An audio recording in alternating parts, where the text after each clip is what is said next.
Қазақстан экспорт ауқымын кеңейтіп жатқандықтан елімізден шығарылатын өнімдерге талап та күшейтілмек. Енді 200 отандық лаборатория тауарды тіркеу бойынша халықаралық ILAC-MRA стандартын беруге құқылы.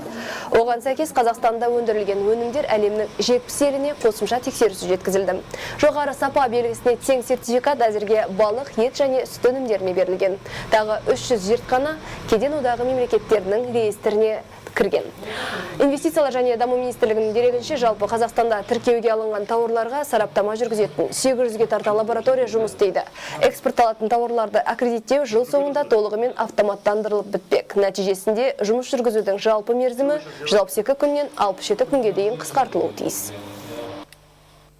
Осы автоматтандыруды енгізу нәтижесінде аккредиттеу жұмысының жалпы уақытын 2 есе азайтуға тырысамыз. Біз документ оборотты жаңағы электронды форматқа өткізіп жатырмыз. Оны бізді 1С программасын қолданып жатырмыз. Қазір әдейі біз жаңағы осы программалар жасайтын разработчиктарды жұмысқа шақырып жатырмыз.